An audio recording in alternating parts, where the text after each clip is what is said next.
Our goal is to promote research also within the department at Berkeley. Every semester, cluj receives new editors and work together with them in learning how to evaluate academic papers, which is a process that involves getting familiar with discussing elements of writing and rhetoric, and also different topics of contemporary criticism and schools of thought. The importance of student publications is that it's a two-way process. We do our best to serve our contributors by giving them a top quality undergraduate platform, but we also intend to provide our editors with the necessary tools for pursuing research themselves. I also want to acknowledge the fact that this publication is possible because of those students, editors who volunteer, committing their effort, their time to the selection, editing, and publishing of cluj. I want to thank all of them for their hard work and dedication in making the fall 2021 issue possible. And I also want to thank our department for their permanent support. And finally, I want to thank our contributors for trusting us for publishing their works. Today, in representation of the editorial team, I want to officially present the fall 2021 issue. To thank the whole editorial team, the editorial staff, and the online team of the fall 2021 issue. And to officially present the printed magazine, which is going to be available starting next week. We will be sending courtesy copies to our contributors, and they will also be available for purchase in lulu.com. And Alexandra now is going to give an important announcement regarding the magazine as well. Thank you. Yes, so additionally to our regular printed copy versions and our online copy version, this semester we're very excited to be working officially with the eScholarship page, which will basically be supplying us a unit within the Berkeley catalog library, and there'll be a stable DOI so that other individuals, other comp lit departments, or just other institutions can find our published authors with a forever stable URL link. And we're very excited to have that partnership with Berkeley and with the whole University of California.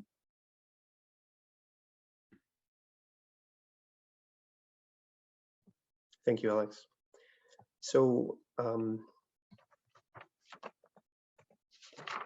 now we would like to present the agenda. First, we will have Fariha Hussein presenting the work, The Objection, Memory Loss, a comparative study of the memory police and the giver.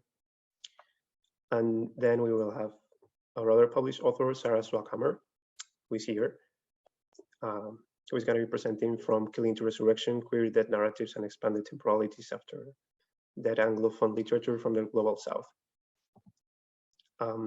Before we start, we want to make a brief announcement of the different platforms that we are using to promote cluj. Alex? Yeah, so for our brief announcements, we of course have the Lulu link and the cluj issue link where people can buy the online, well, they can buy the printed version and then view the online version. We also have our website and an upcoming poetry workshop through Vagabond, which is our sister publication, and that'll be next week. Yes, thank you.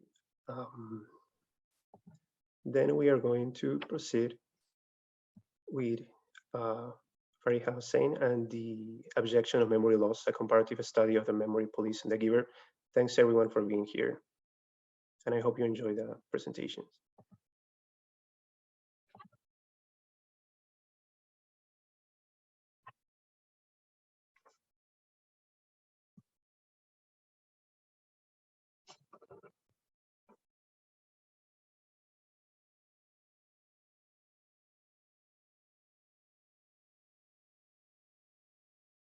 It looks like we can't hear the sound for it. So let's, yeah. Unless, is anyone else able to hear the sound? Because I can't hear the sound. Okay.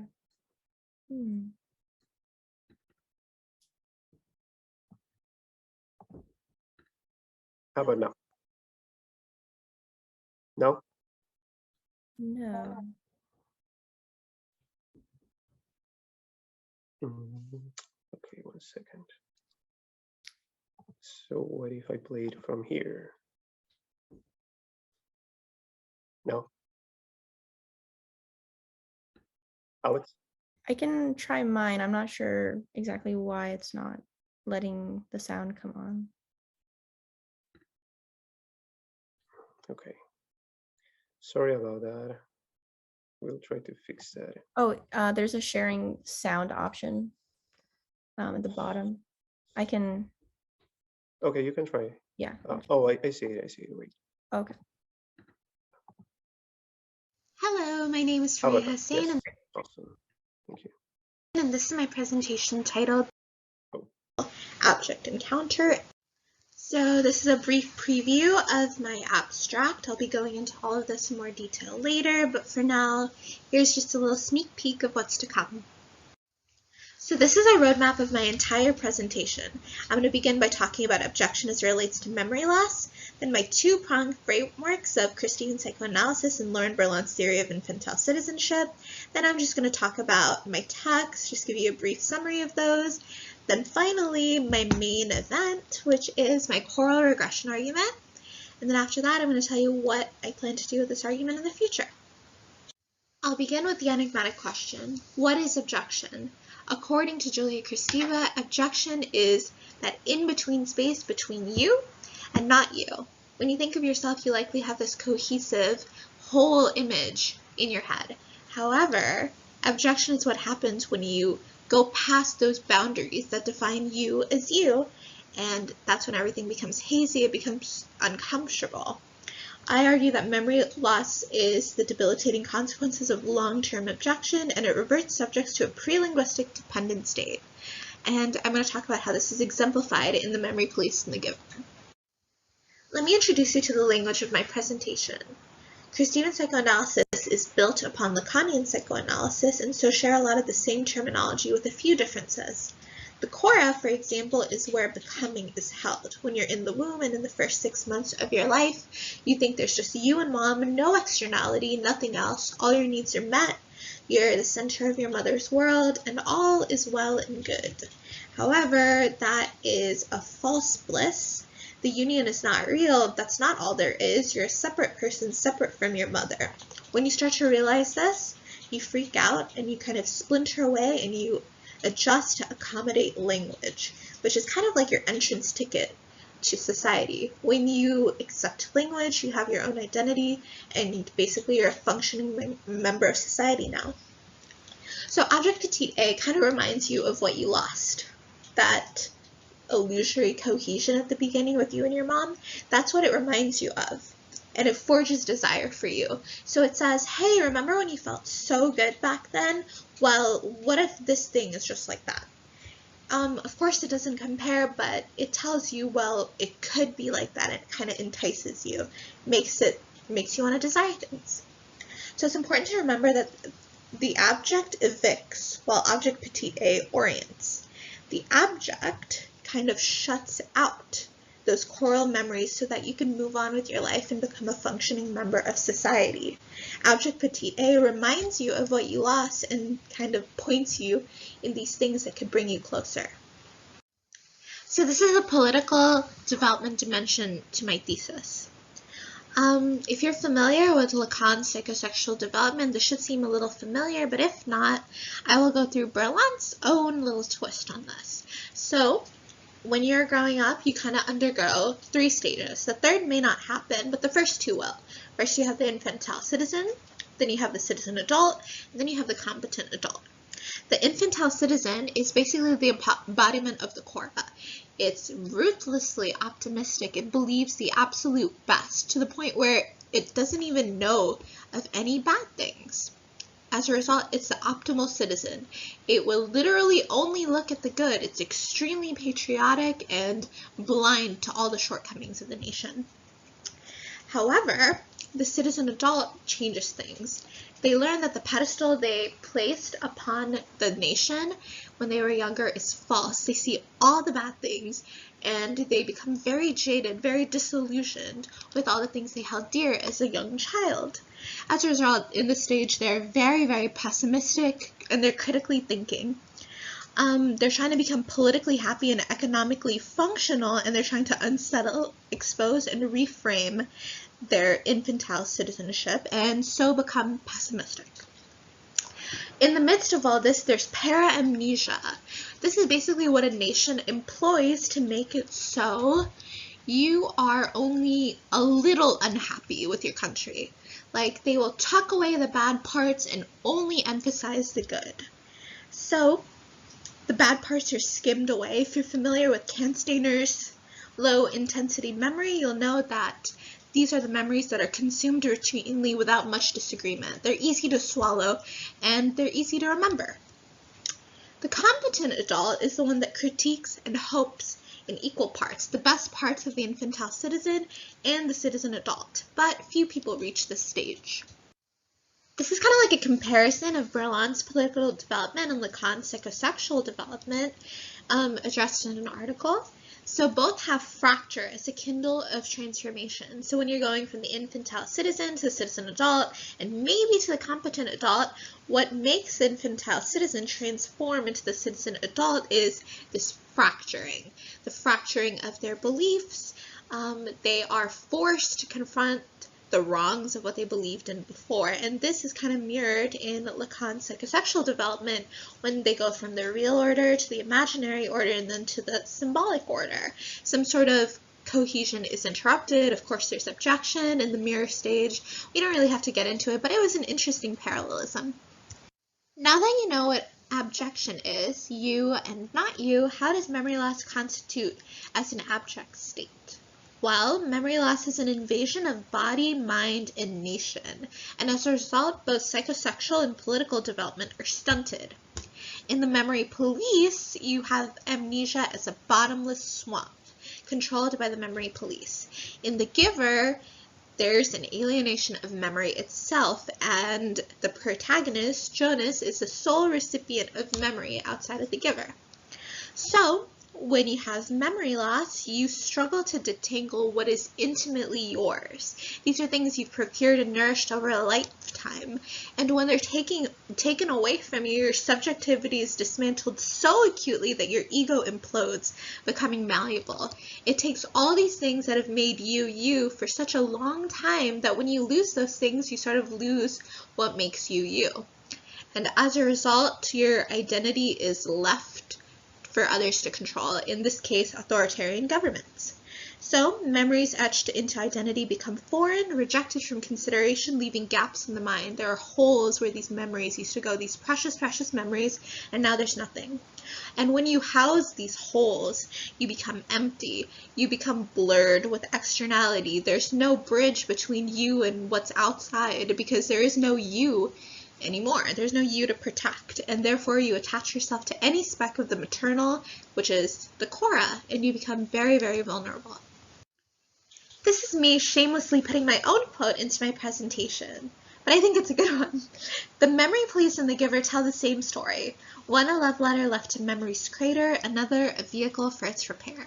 So basically this is why I chose these two texts. They're kind of like a before and after portrait. Memory police kind of details like the process of losing your memory, what it's like for the people there, while the giver kind of shows what happened as a result. If you haven't read Yoko Ogawa's The Memory Police, I definitely recommend it.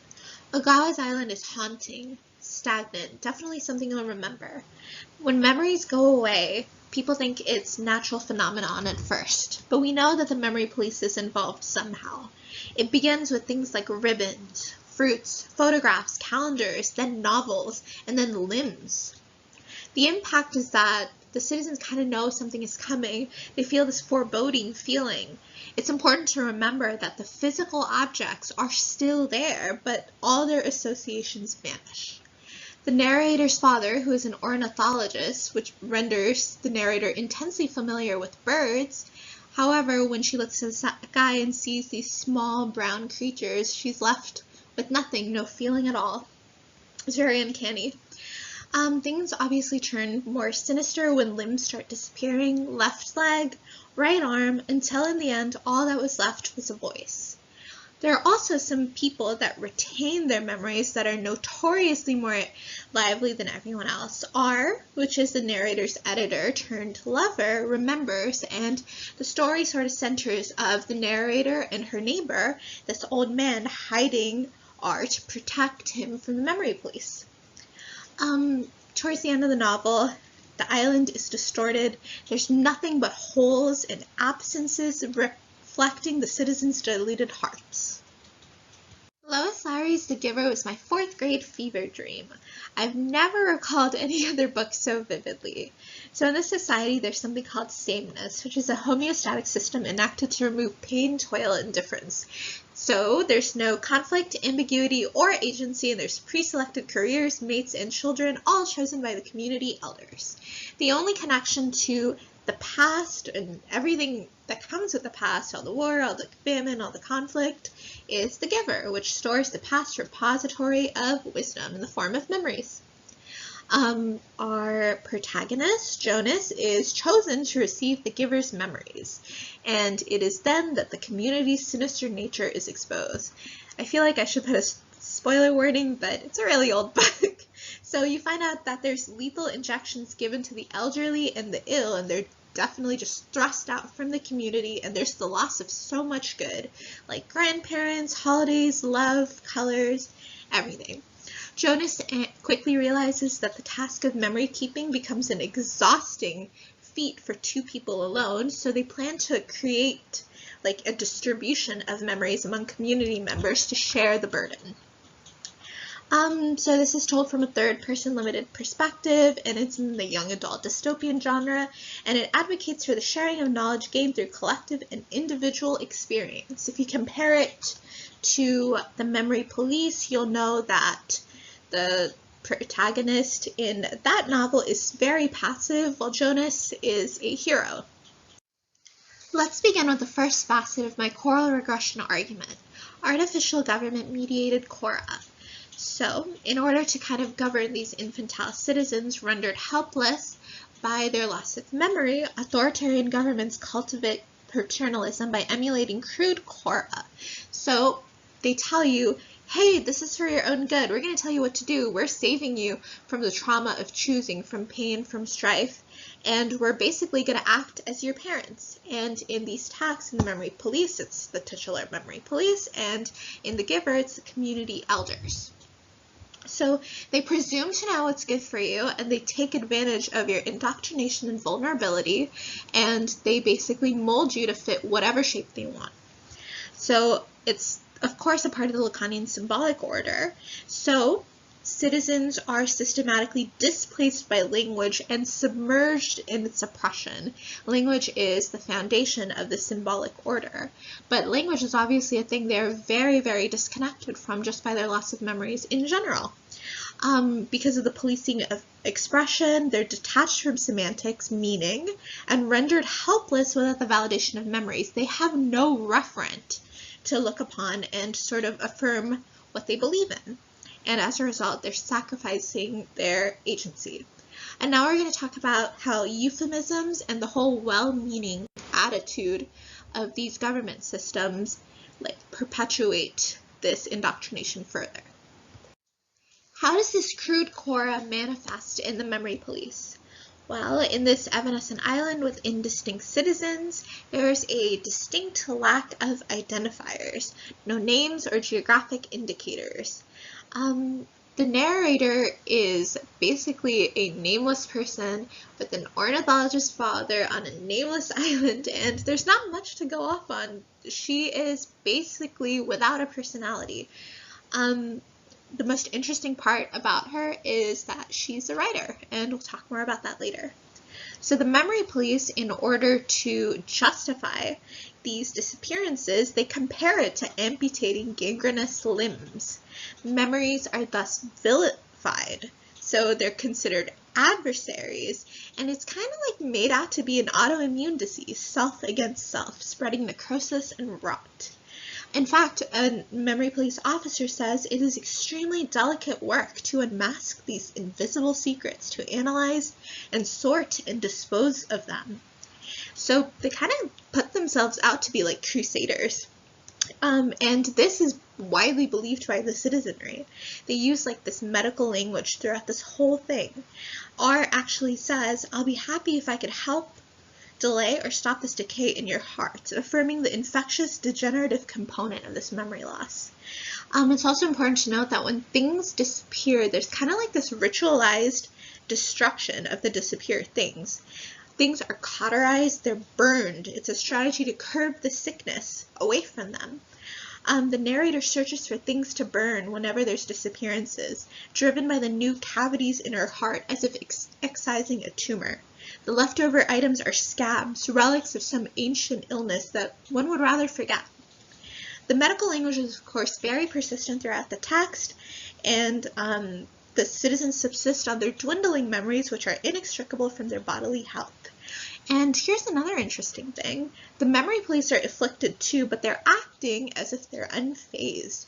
You know, like sometimes when you're sick and your parents are sick too, they give you chicken noodle soup and they act like it made them all better.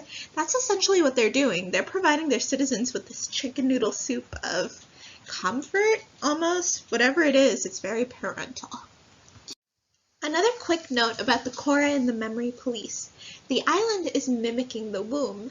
The womb, as you know, is integral to the choral stage of development, per Kristeva's psychosexual development theory. The island is amalgamating the environment with self. There's no externality. There's just self and island. The same absence of and holes that are in the individuals are in the island too. Therefore, forging this all-encompassing arena of disassociation from self, agency, and inquiry. No one is questioning these circumstances. Rather, they're wordlessly adapting to them as they appear. What forms is a masticated aggregate of need. Sort of like when you're young and you're depending on your mother 24/7 for food, for anything else you desire. This is what the citizens are subjected to. They're mushed to the bare bones of existence, filled with dependency and indoctrination, which enables the memory police to assume guardianship over the islanders. Artificial Cora in The Giver is like a playpen, confined, compressed, and offering intermittent glimpses of autonomy. This is weird. Cora is characterized by limitless potentiality. Think of that atemporality when you're in the womb or in the first 6 months of your life, but the community in The Giver is strictly regulated. This is because they kind of give you this false choice. So citizens are allowed to choose their volunteer hours. They don't actually have a choice about what their career is going to be, but they're given a semblance of choice. Coupled with the immediacy of need fulfillment, like medicine, food delivery, the community elders are still very, very parental, and they're believed by citizens to protect people from wrong choices. Another thing exacerbating these conditions is the disproportionate relationship between citizens and their family members and friends. This is very important. They are left separated from their family units as adults, like there are no grandparents, there's no contact with your parents as you're older, and they're systematically separated from their friends as they move up and they take on their adult responsibilities, which means that their only lifelong choral link is the elders, which obviously intensifies this bond. They spectate each stage of life and capitalize on the citizens' insulation. This myopic worldview of only us, which is a community, and only now generates a position reminiscent of infancy. That spotlight of maternal affection is kind of contrived by these elders. Let's talk about euphemisms. A euphemism is a euphemism for a lie, and these lies mask the tyranny of the memory police and the community elders. This is similar to what corporations do when they employ workplace jargon, such as downsizing, re-engineering, etc., etc. The sanitized language muzzles the depth of the truth, orchestrating a systematic assault on meaning, kind of like Berlant's paramnesia. Remember, focusing on only the good while filtering out the bad. In the memory police, the most prominent is disappearance as a placeholder for erasure. This is a compilation of the euphemisms in The Giver, which includes sameness, giver, receiver, stirrings, release, the capacity to see or hear beyond, and precision of language. As you can see, it's more comprehensive, and the community elders are basically restructuring the alphabet of their infantile citizens, teaching them a completely new language almost. Now I'm going to talk about another central tenet of my choral regression argument, the abjected object petit a.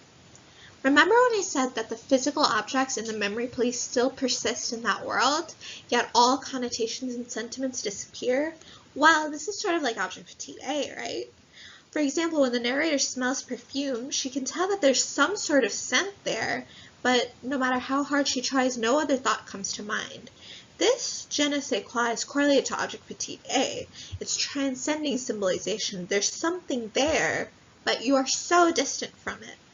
The infantile citizen is oppressively socialized, inaugurated into the symbolic order, language, that effaces desire. They're untethered from the maternal body. Remember, they don't remember any sort of choral links or anything.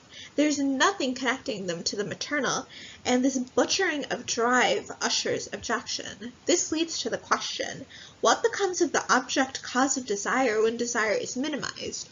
Normatively, when you want something, you want this thing because you think that it'll bring you closer to the bliss of the Cora. But what if you have no memory of the Cora? What is forging your desire? The memory police lends insight into this process. The giver unfurls the aftermath. This is the abstract amnesiac's pathway. Those weird little symbols there are called bidirectional harpoons, and they detail the process in which a citizen adult can be made into an infantile citizen or vice versa. This is normally used in chemistry to address how reactants can reform after yielding products, regression, just like this one. So basically, there are conditions that must be met to get the citizen adult to the infantile citizen and the infantile citizen back to the citizen adult. Neither of those are particularly simple. For example, the infantile citizen going to the citizen adult needs to be able to critically think and assess their situation and gauge their expectations. The citizen adult regressing into the infantile citizen needs to be kind of trapped into this dissociative landscape that prevents them from doing the thinking that would enable them to be citizen adults. You'll also notice a dashed line with the whole competent citizen, which just says that it may or may not happen. As discussed in the abstract amnesiac's pathway, going from state to state isn't easy. For example, the citizen adult becoming the infantile citizen must be enveloped in that dissociative landscape, which imitates the atemporality of the Cora. Coupled with memory loss, this renders citizens ill-equipped to reverse the state. They're basically trapped as infantile citizens. So this begs the question, how does one evolve the infantile citizen into the citizen adult? They have their impaired movement, which restricts venturing beyond the communities, so these abjected object petite A are pushed to the fringes and crevices of psychological landscapes. Let's note that they do produce kind of like a jolt of life in this litany of memory. Abjection orients our inner compass, separating me from externality. This is the problem. We have this protective sense of abjection telling us what to avoid, telling us what we should protect. They don't have that. If they are somehow able to reorient that abjection, teaching them how to preserve what must be preserved, they have a chance.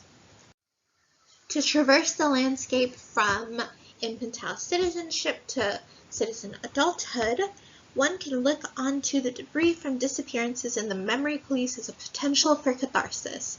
This is most prominently embodied in the narrator's mother statues, which hold the disappeared objects, such as ferry tickets, a harmonica, etc., etc. So these are kind of like food models for a confused citizenry.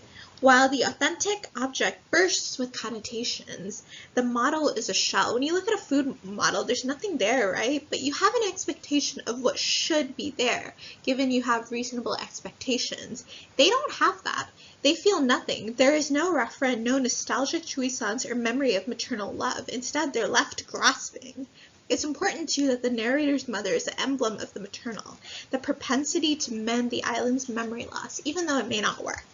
Memories convene in recesses like the mother's hut, R's crawlspace, and within statues, just waiting for language to occur, even though there's nothing now. The potential for catharsis in the giver is memory itself, the sensations, emotions, and heartbeat of human life. Recollection is transgression, and when language is so prim and gate-kept, there's power in wielding it to your capacity. However, only the giver and receiver can do that. Jouissance occurs when Jonas receives the memories, his subjectivity is rehabilitated, and he plans to do away with sameness as a citizen adult. Language is a curious thing in the giver. Jonas and his little sister Lily refer to animals, but neither of them have seen animals before. So what are they referring to? Animal is so sequestered from its tangible counterpart that what is left is only the tinge of animal, the diluted essence. The same can be said about the concept of love, which is very generalized, so meaningless that it's become almost obsolete. When Jonas asks his parents if they loved him, they're like, what? That's such an absurd question, and it's so unfathomable within that community that it's expelled. There's something to be said, too, about the giver's distance from the community itself. He lives on the very edge of town. It's almost like they know that there's something powerful in his recollection, in his memories, and in his language. In conclusion, my choral regression argument looks at how extended abject conditions instigate infantile citizenship, which is embodied clearly in Ogawa's The Memory Police and Larry's The Giver. I utilize two lenses, the Christine psychoanalytic lens and Lauren Berlant's affect theory, to measure stunted psychosexual and political growth. I use the dystopian trope of memory loss as a superlative abject state cultivated by the symbolic order, which in this case is the memory police and the community elders. I discuss artificial chora, euphemisms, and paramnesia that aid in this regression, crumbling language from the meaning. We talk about how memory loss erases the psychological nest of associations, but physical remainders still persevere as abjected object petite A. And if abjected object petite A is appropriately confronted, vessels of lost memories can provoke jouissance and redemptive subjectivity, thus kind of initiating the initial abject encounter and leading you back on track to become a citizen adult. I plan to advance my choral regression argument in the future. Broadly, I'm looking at how language barriers, culturally, educationally, or professionally derived, distance people from political and social engagements so acutely that authority figures can take advantage of them. As I'll be attending law school starting fall 2022, I'm ready to apply my argument in the context of legal theory. I want to translate my theoretical lens to concrete results in policymaking, such as reforming the language of the court, providing adequate interpretation services, and researching legal literacy. And finally, if you like any of the artwork on my presentation, here are the appropriate artistic credits with the corresponding slide number. I thank you very much for watching my presentation, and I hope you have a wonderful day.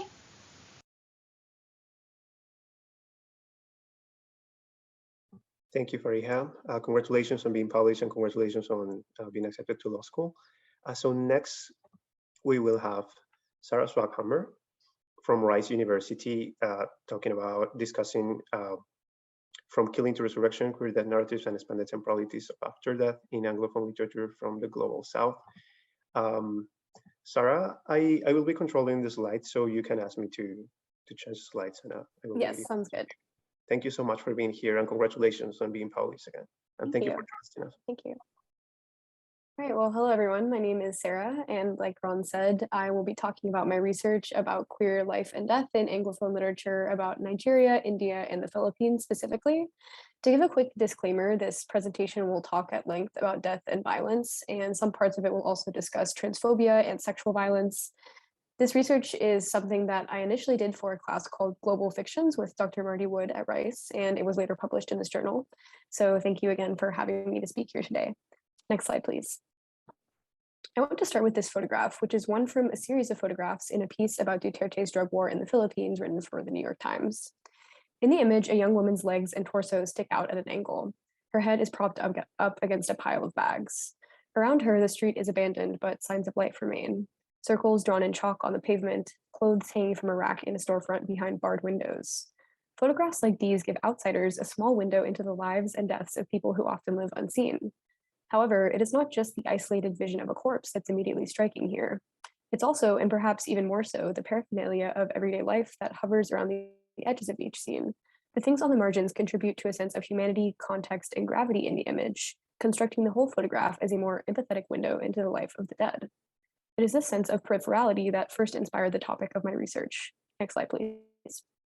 Across the globe, living and dying human beings are similarly relegated to the margins. One way to understand the larger geographic and economic dimensions of this marginalization is through Emanuel Wallerstein's world systems theory, which separates the world's countries by their economic position in the capitalist world system. Countries in the core, like America, generate high profit goods that are consumed at home and in the world at large, whereas countries on the periphery and semi-periphery provide cheap labor and resources to serve the aims of core capitalist production. Critically, these labors and resources are most often exploited and abused by the economic powers in the core, creating an unbalanced system of extraction and accumulation. Next slide, please. Within spaces that have already been peripheralized in the global capitalist system, what can be said then of the queer figure? I use queer here to encompass not only the LGBTQ community, but also the more expansive positionality of life outside society's spatiotemporal norms. In the literature of the so-called Global South, already peripheralized in the world capitalist system, queer figures then occupy a position of doubled precarity. Next slide, please. Each of the three books that I studied told the story of some sort of queer figure within a larger story about a country that functions on the periphery or semi-periphery of the world system that Wallerstein describes. Miss New India by Bharati Mukherjee is the story of a young woman named Anjali who tries to make her way in Bangalore with the help of her expat English teacher, Peter Champion. Patron Saints of Nothing by Randy Rebai tells of a young Filipino-American named Jay who goes to the Philippines after his cousin June dies at the hands of vigilantes in Duterte's drug war. Graceland by Chris Abani focuses on a young boy named Elvis struggling to make ends meet in Lagos, Nigeria. As I read these books, I noticed that each of them contained a story of a queer figure who inevitably had to confront death at some point in the story. In my research, I wanted to look closer at what happens to these queer figures and how a deeper analysis of their narrative trajectories might open up new frameworks of understanding the timeline of so-called queer death in literature. Next slide, please. Before diving in, I want to take a moment to think about my own position in this work. As a queer person, I do feel a degree of personal investment in the subject of queer life and death and its significance to narrative.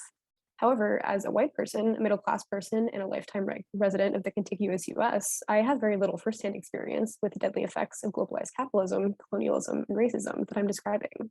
Instead, I am most often a beneficiary of those systems. My aim in conducting this research was not to formulate some sort of manifesto of grievances or to speak for the people who are in the real world affected by the trends I'm describing.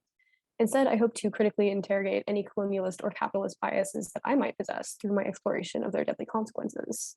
Next slide, please.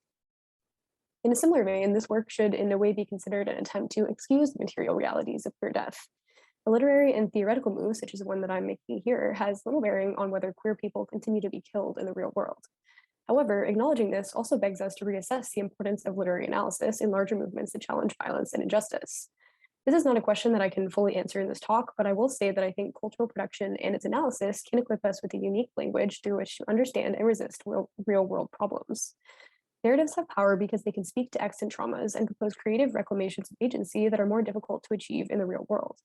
In this way, they allow the still living to push back against the dreaded ultimatums of the status quo. With this in mind, I want to talk about the theoretical frameworks that I use to push back, so to speak, in my own analysis. Next slide, please. Normativity in general as it relates to social life, economic practices, and hierarchies of power. Next slide, please.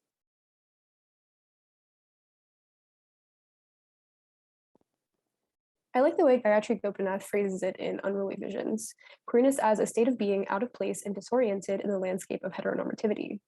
A queer framework moves beyond personal identity to describe a broader disruption of the landscape of norms, hierarchies, and power relations in which we live. Next slide, please.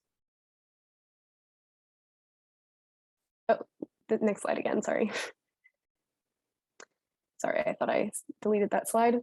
Unfortunately, living on the margins and outside of certain norms often involves facing heightened risks of death. This can occur on multiple levels. Social death is the process by which the reproductive capacity of friendship, kinship, and community is stripped away from an individual as a result of some form of personal displacement. We can take an Indian woman with a job in a call center as an example. Her job adheres to an American use of language, American workday schedules, American consumer needs. In molding her life around these foreign standards, the worker may be forced out of her previously normative community life. Next slide, please. The language of death to describe the phenomenon of social isolation also hints at larger patterns of violence and violation that present themselves in the capitalist world system. Akhil Mbembe's seminal work on necropolitics affirms that death is a meaningful site at and over which sovereign power is exerted. The sovereign's selective process of deciding who must die gives them the capacity to define who is disposable and who is not. And social and physical death are more than linguistically linked, as social death and the process of othering create necessary conditions and structures for the production of tortured and broken bodies. So far, we can see that the more an individual or group is isolated, the more they are shut out from political processes, social resources, and support networks, and the easier their killing becomes. Next slide, please. Already, this reveals the position of queerness and how it is directly implicated in larger dynamics of death and necropower. Nefertiti Tadiara highlights the importance of race, gender, and sexuality in the targeting of specific groups for mass physical death. This becomes particularly relevant in places on the periphery of the world system, which have often been historically or contemporarily colonized, and which often reverberate with the legacies of what Achille Mbembe refers to as the colonizer's unprecedented potential for violence. Next slide, please. To put this in the context of the literary analysis that is the focus of my paper, I want to note that cultural productions have the capacity to open our eyes to things going on in the real world, but we should also take seriously their ability to bring those events into being. I refer again to Gayatri Gopinath, who writes that the aesthetic enacts, produces, and performs affinities and affiliations rather than simply rendering them apparent. By taking seriously the power of the performance of the aesthetic in my analysis of my 3 key texts, I hope to expand Mbembe's notion of necropolitics and visit new avenues of re-empowerment of the killed queer subject. Next slide, please. I want to first turn to Zan Phillips' poem, No One Speaks of How the Tendrils Feed on the Fruits. This is my body out of context, rotting in the wrong hemisphere. I died so all my enemies would tremble at my murmur. Phillips highlights the fundamental connection between the ideas of queer theory and of necropolitics here, which will be critical in the rest of my discussion. The body's position out of context in the wrong hemisphere alludes to the constant movement and displacement that are experienced in a globalized capitalist society, particularly for those on the periphery. Interestingly, though, the speaker still maintains a sense of empowerment in the poem, as death enables access to unique and impactful abilities. Phillips asserts that the gentle murmur, so easily unheard or spoken over, in fact ought to be taken seriously as a source of power. This murmur recognizes not only the quiet aspects of death, but also the significance of quiet death themselves, so to speak, the deaths of queer people who live and die on the periphery of societies and stories. Moreover, the murmur that the speaker describes in the poem is only heard in the aftermath of their death. Somehow, new action becomes possible for the speaker only after their body has begun to rot. Next slide, please. In destabilizing the normative life course and rejecting the idea of a fixed ending, queerness encourages a subverted temporality that specifically pushes back against the linearity of life and the finality of dying.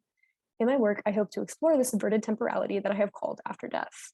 Rather than the more traditional afterlife implying a continuation of life, this queer idea of after death constitutes a profound rupture from prior experience, in which the significance of death itself ought to be taken seriously. Assessing queer stories through a reoriented queer timeline of after death means that the queer figure's inevitable death becomes only the beginning of their journey through mourning and ultimately to resurrection. Next slide, please. Before we can talk about the things that may come after death, we must unfortunately talk about death itself, which is often inevitable for the queer figure within cultural productions. Next slide. To understand the facility with which queer figures are killed in narrative, we can first turn to Randy Rebai's Patron Saints of Nothing. When Jay, our Filipino-American protagonist, learns of his cousin June's death, he finds it difficult to process. June is dead, and here I am sitting in my living room on the other side of the world, a can of Coke on the coffee table, playing a video game on an enormous wall-mounted flat-screen TV. Immediately, June's death prompts larger considerations of peripherality. Surrounded by the detritus of capitalism, Jay is unable to reconcile his reality in the capitalist core with the much harsher reality of his cousin's death, which occurred in the far-away periphery of the capitalist world system in the Philippines. As a seller and user of drugs and an inhabitant of the slums, June occupies an explicitly queer spatiotemporal position. In fact, his queerness is precisely what puts him in danger, as he dies at the hands of a vigilante tasked with making the city safer by killing drug pushers. Used as a starting point of the novel's plot, June's death is instrumentalized both by Rebai and the sovereign actors of the vigilantes that he describes. In the story itself, June's death is used as the impetus of Jay's journey. Meanwhile, in the real world of the Philippines that the novel describes, it functions as an affirmation of the power of Duterte's drug war. Next slide. Chris Abani's Graceland further explores the necropolitical exploitation of queer lives and identities, highlighting the potential of sovereign power to enact trauma and violation against queer people, in this case, our protagonist Elvis. Towards the end of the novel, Elvis is taken into police custody and assaulted. After being touched sexually by Jerome, a man who has tortured him for days on end, Elvis shoots semen all over his torturer's hands. "So you be homo," Jerome says, laughing. Tears of shame stream down Elvis's face. Rather than a gateway to liberation, claiming one's sexuality here becomes another tool of necropolitics, which asserts itself over Elvis and relegates him once more to what Mbembe describes as the world of the living dead. Overall, this experience of sexual trauma reveals queerness as a complex and blurred way of being, which sometimes overlaps and influences the dynamics of the necropolitical death world in deeply traumatizing and troubling ways. Next slide. Mukherjee's Miss New India further highlights the potential of narrative itself to constitute and construct the death of the queer figure. When Anjali's teacher Peter visits her in Bangalore, he admits that he doesn't have Ali to go back to upon returning home. Between sobs, Peter explains that Ali had run off to Lucknow for back alley surgery, risking death or maiming. Describing Ali's action with a grim finality, the scene constructs the moment of Ali's surgery as a death in itself, even though we learn at the end of the novel that Ali actually lives on. On another level, the narrative kills Ali with its suspect transphobic language.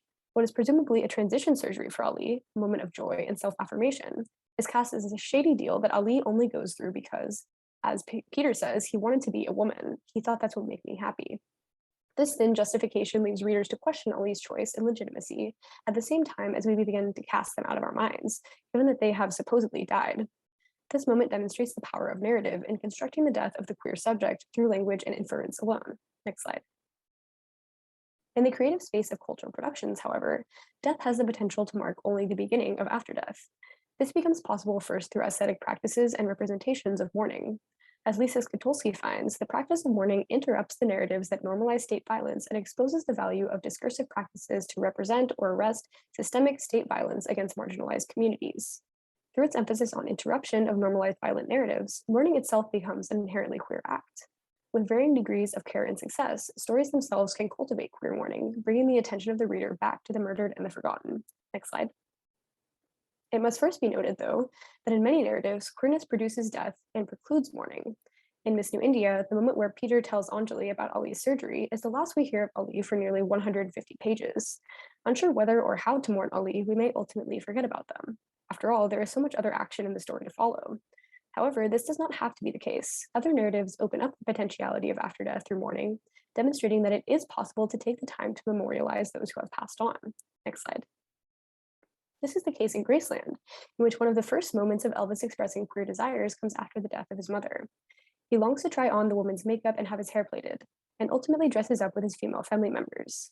After the death of his wife, Elvis's father has lost all interest in his son except to reprimand or punish him, but Elvis believes that somehow his father would like him better with this new hairdo. By expressing queer desires, Elvis attempts to reconnect with his mother and his father, to reacquaint himself with a lost sense of femininity, and to distort the linearity of life and death through a disruptive approach to temporality and mourning. This moment and its brief optimism reflects the potential of queerness as a mode of remembrance that restores power to the self and heals broken relationships. Unfortunately, Elvis's queer aspect in fact inspires particularly harsh punishment from his father, who nearly takes Elvis's head clean off with his blow. His father's anger and violence demonstrates the precarity of queer mournings. Next slide. But finally, we can turn to Patron Saints of Nothing, a different sort of story in that it is fundamentally about the struggle to mourn a life that has been invisibilized and erased. As the book charts Jay's journey to understand the truth of his cousin's life and death, Patron Saints explores in depth the powerful effects of claiming what Skatulski calls the right to mourn.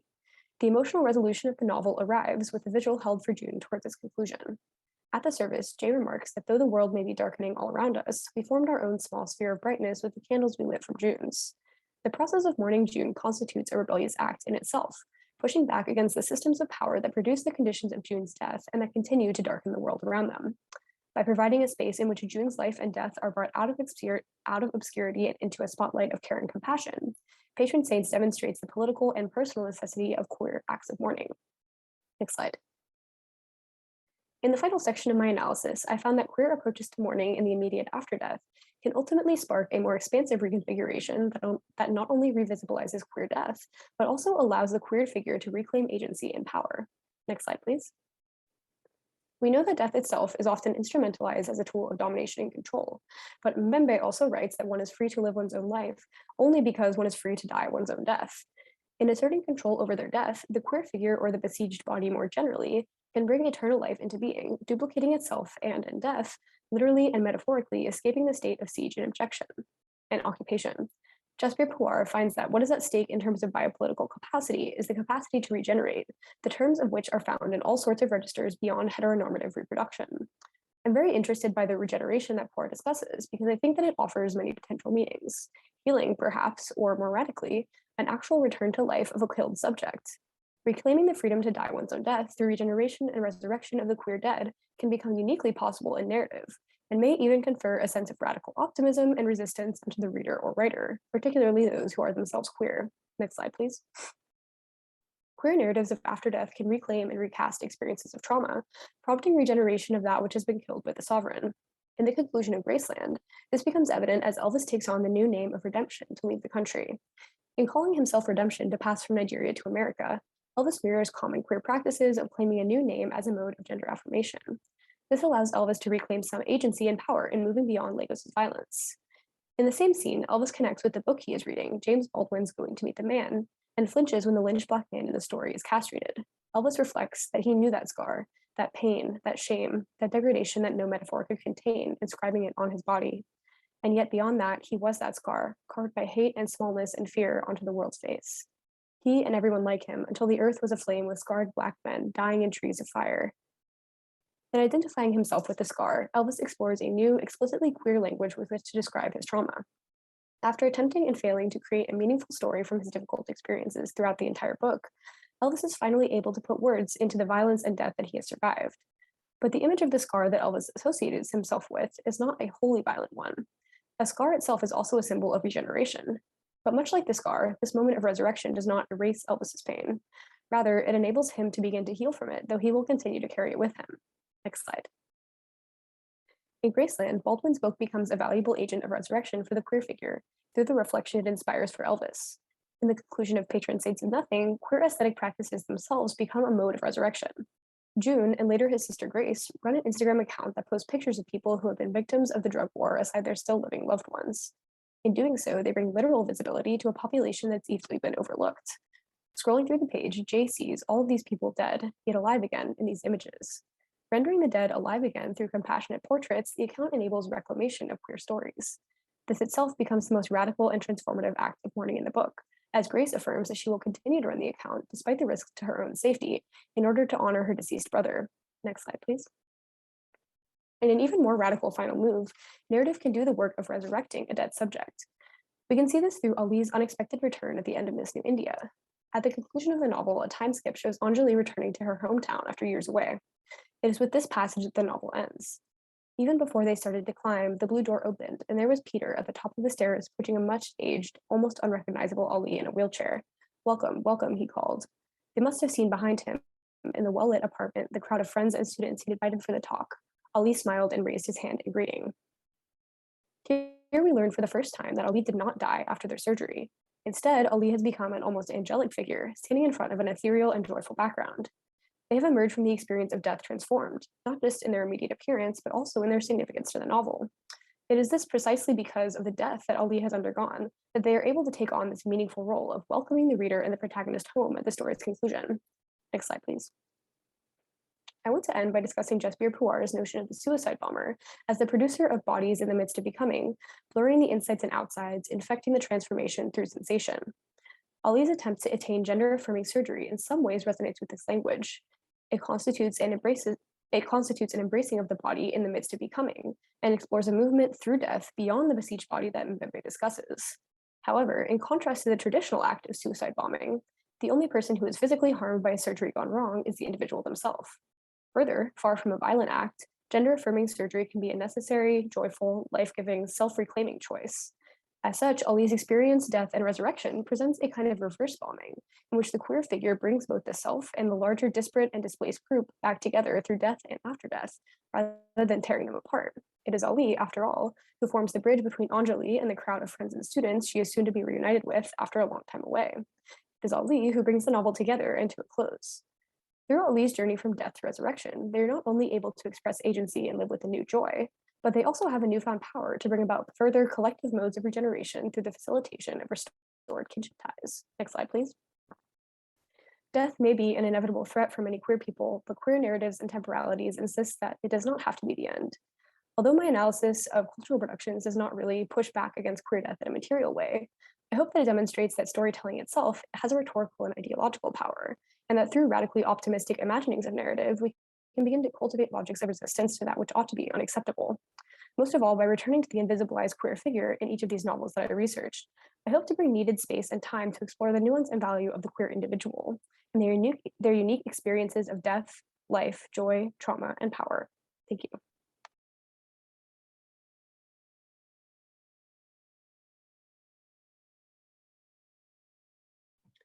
Thank you, Sarah. Caroline? Sarah, one moment. Do you mind ending your screen share, Ron? For now. Perfect. So Sarah, you can't see because, hold on, how do I pin you? You can't see, but we have pinned you and you're projected onto a screen right now. So even though you can't see us, we can see you. It's very, it's like the panopticon, but anyway. So I'll just jump right into a question and then we'll ask, there'll be questions in the chat as well as maybe potentially in person. But I wanted to ask a clarifying question on your usage of queer in your analysis on queer death. So, so you mentioned using this concept of the queer death drive and queer suicide bombers to reclaim this intense or immense trauma. But I think, like, I was wondering if you could expand more on your definition of queer itself, because I think from your argument, there are two concepts that emerge. There's the concept of queer as like LGBT definition and also queer as non-normative.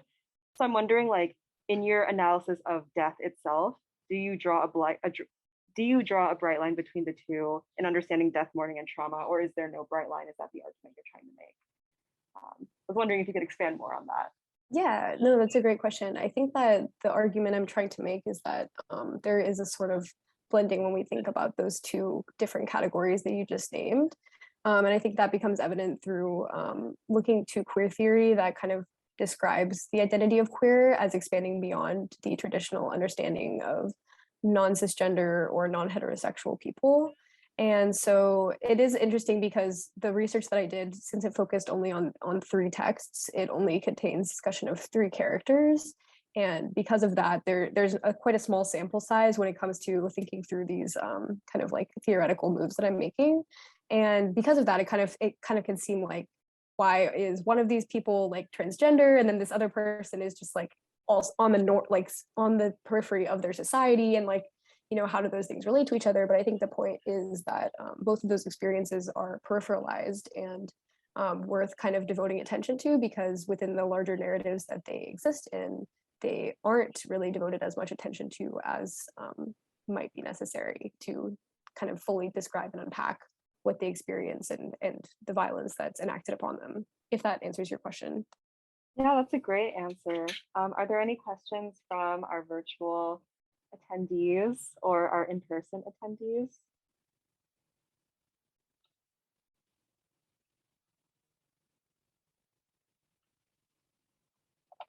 Okay, in that case, I have another follow-up question on your usage of the text from the Global South. I was wondering if you had any like specific process in choosing those 3 texts, because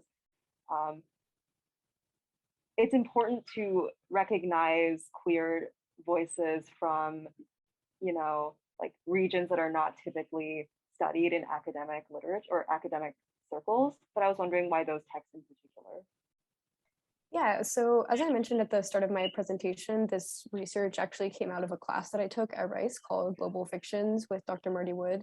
And this is unfortunately maybe less of an intentional kind of process than might be desired, but these are 3 of the books that we read in that class. And so because of that, they became the focus of this research. Miss New India by Bharati Mukherjee was the first one that I read, and that kind of inspired this piece. When I read the ending of the book that I shared at the end of my presentation, in which it concludes with like this moment of Ali like greeting our protagonist back home, I was just so fascinated by that, because this character had been completely absent from most of the narrative.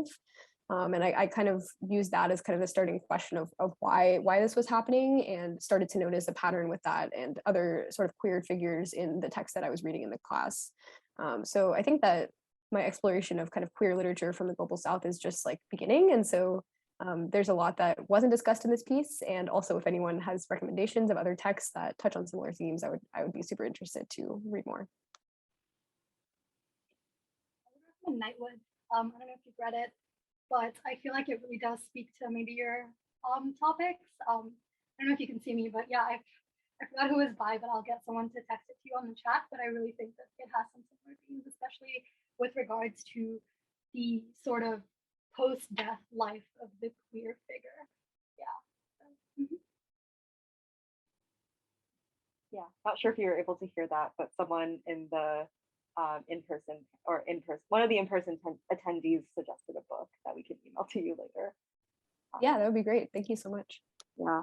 I mean, I think you're definitely like citing really awesome sources. I mean, Jasmine Puar is like one of like the feminist and queer scholars in regards to queer queer theory in the global South, and just like reframing, you know, how do I say, anti-Orientalist anti-Orientalist like readings of queerness. I think I have another question. I guess if no one else is going to ask, then I will just freaking dominate this Q&A. But oh yeah, go for it, Ruby, actually.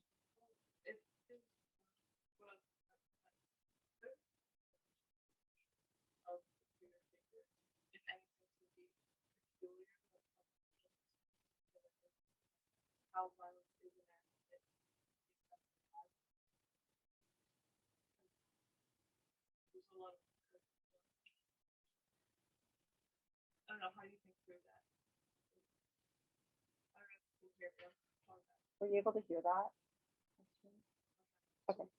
I think no, to repeat the question that Ruby asked, it was on the broad definition of queerness and how you avoid generalizing it if anything could be made peculiar. Is that a summary of what you said? Yeah, and then the addendum is how do you focus on the particularities of violence, again, with such a broad and difficult to narrow down definition of queerness.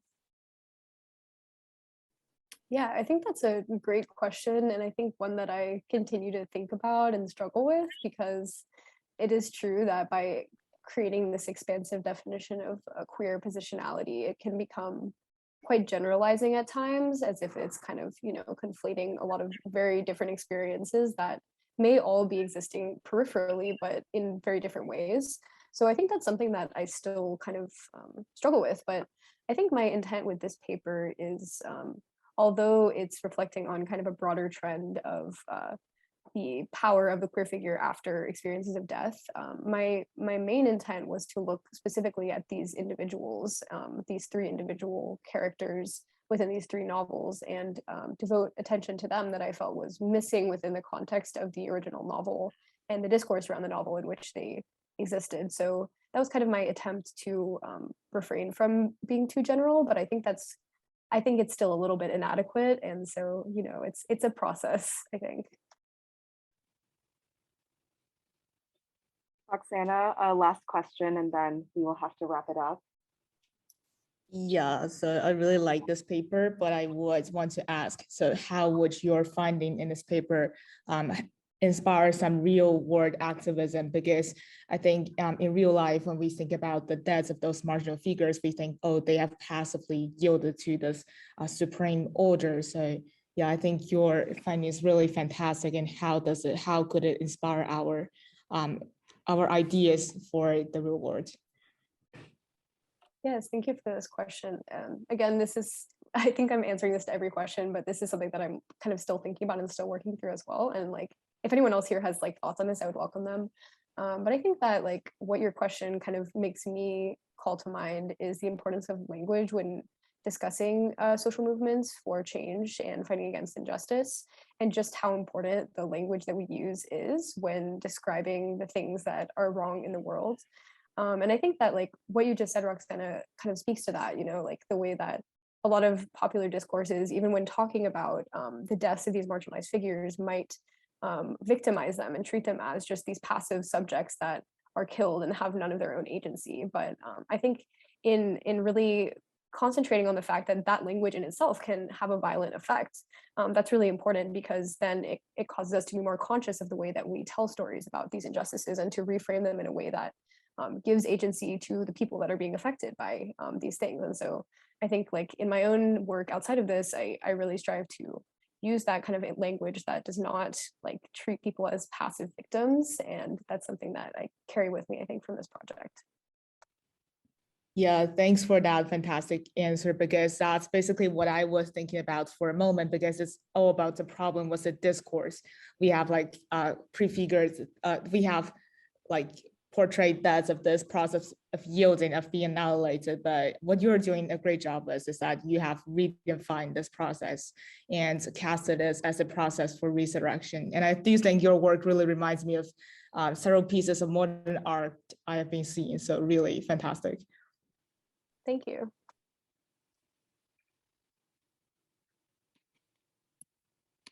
Okay, awesome.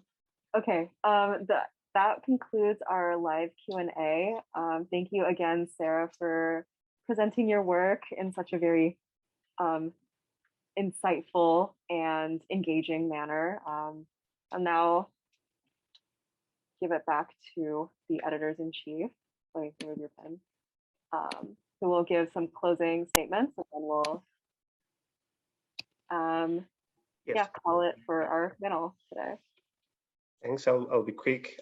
Just to thank our authors again, published authors, Fariha and Sarah. And thanks everyone for being here. Thanks to the Symposium Committee and to the Comparative Literature Department. Again, printed copies will be available, of cluj will be available starting next week in Lulu. You can also see the online version in issue.com.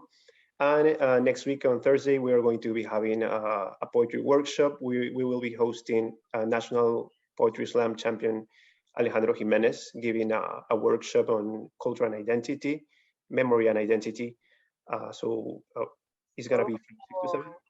You should come. Yes. So please, you're welcome to come, and thank you very much again. Thanks. Awesome.